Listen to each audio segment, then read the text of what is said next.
Salutations, chers amis. Au cours de notre voyage à travers la tragédie des siècles, nous avons examiné la vie d'hommes courageux qui étaient prêts à sacrifier leur propre vie pour que les gens puissent avoir la Bible dans leur propre langue.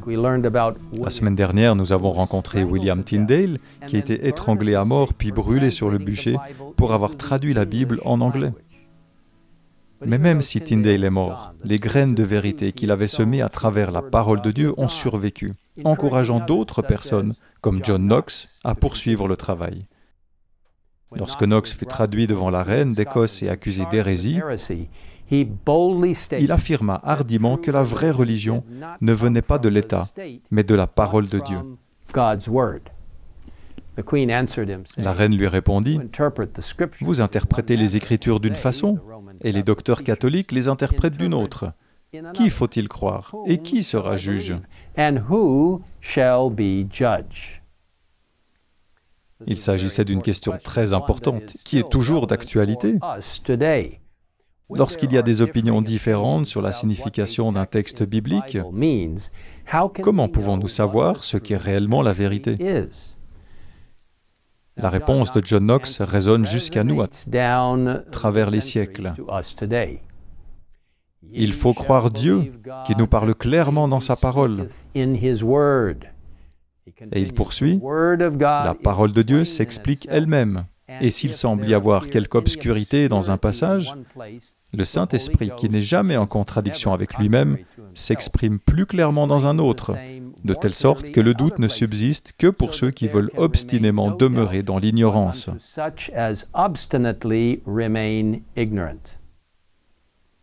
En d'autres termes, nous ne devons pas nous méprendre sur ce que dit la Bible.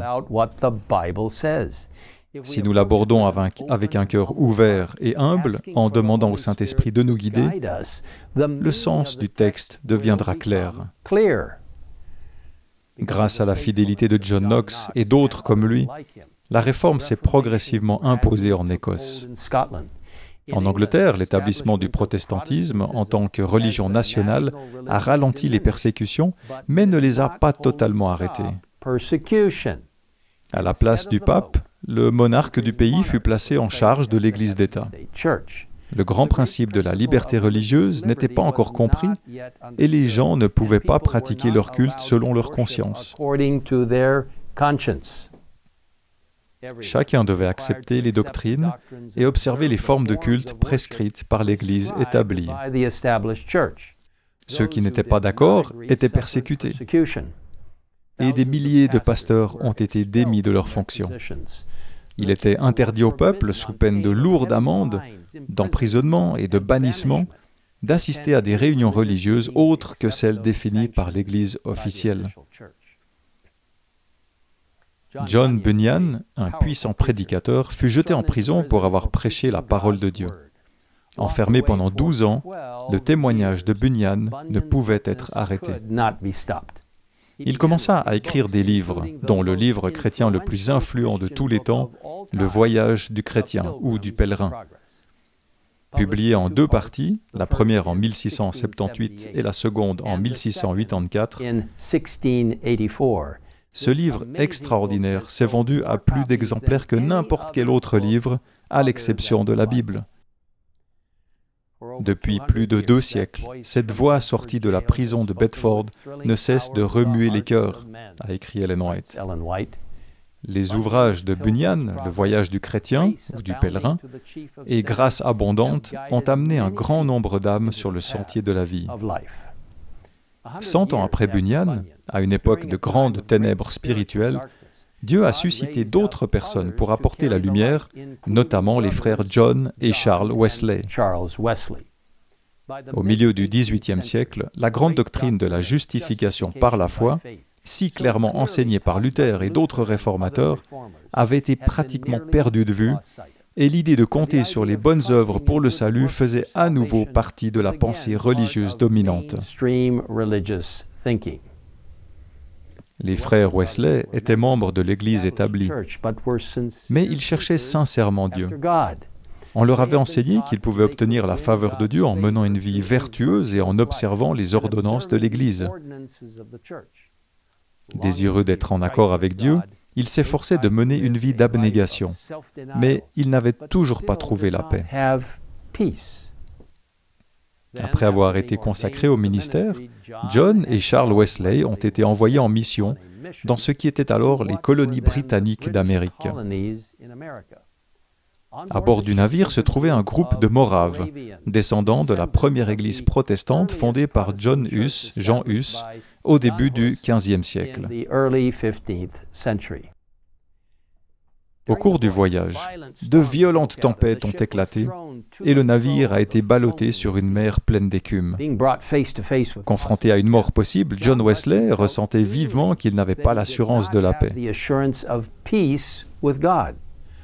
En revanche, il remarqua que les Moraves faisaient preuve d'un calme et d'une confiance absolue, même lorsque la mer déferla sur le navire et brisa la grand-voile.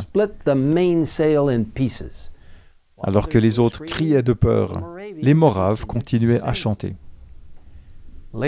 Plus tard, Wesley demanda à l'un d'eux, « N'étiez-vous donc pas effrayé ?»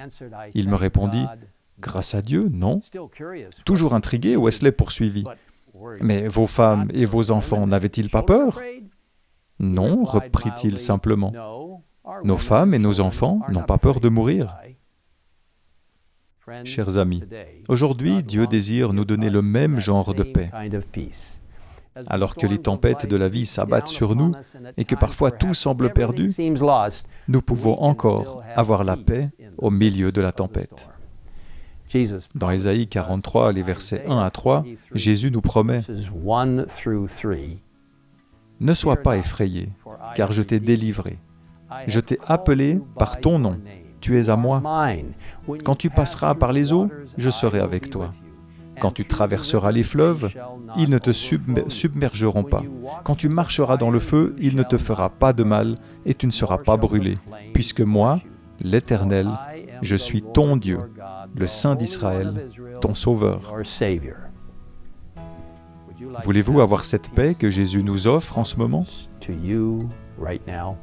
Si tel est le cas, je vous invite à incliner la tête pendant que nous prions. Notre Père aimant, nous te remercions pour cette merveilleuse occasion de nous reposer confortablement dans ta protection et tes soins, et de réaliser que notre avenir est complètement en sécurité entre tes mains lorsque nous faisons confiance à tes promesses, à la parole de Dieu et à la connaissance que Dieu a tout sous son contrôle. Alors Seigneur, bénis tous ceux qui écoutent et regardent cette vidéo et fais qu'ils ressentent la paix céleste. Nous te le demandons au nom de Jésus. Amen. Amen.